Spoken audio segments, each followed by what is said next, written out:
Kulang-kulang 2 buwan na lang bago ang simula ng campaign ng Gilas Pilipinas sa 2025 FIBA Asia Cup qualifiers.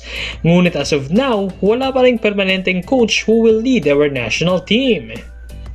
Huling humawak sa Gilas si Ginebra coach Tim Cone bilang interim head coach na nagtagumpay na makuha ang gintong medalya sa Asian Games after 61 years. Maraming fans sana ang gustong gawing permanent head coach na lang ng Gilas si Coach Tim. Pero mukhang malabo ito mangyari sa ngayon. Tila hindi kasi interesado si Coach Tim for Gilas head coaching job dahil magiging mahirap para sa kanya ang pagsabayin ng national team at Ginebra head coaching duties. So sino kaya ang pwedeng maging head coach ng Gilas Pilipinas?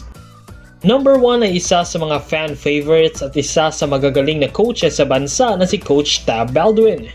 Isa si Coach Tab sa magagaling na humawak sa ating national team, so no-brainer na ang muling pagkuha sa kanya if naayos na ang bali-balitang issue with the SBP.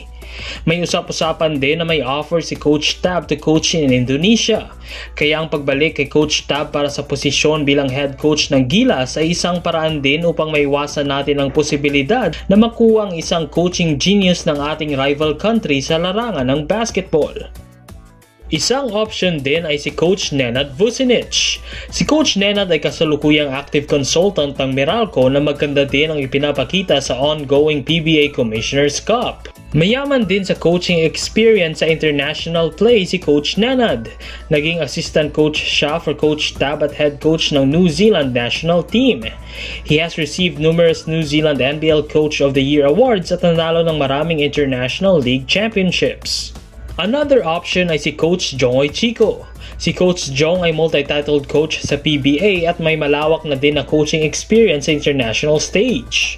Naging head coach na din siya dati ng Gilas at naging assistant coach ni na Coach Chot, Coach Tab at Coach Tim.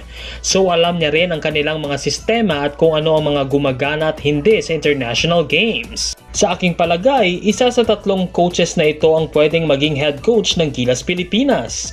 Sila ay mga magagaling at may malawak na karanasan sa international play. Honorable mention sina Coach Norman Black, Coach Raiko Toroman at Coach Charles Chu. Pwede pa rin naman si Coach Tim kung magbago pa ang kanyang isip.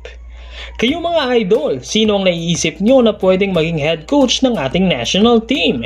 Comment nyo na sa baba.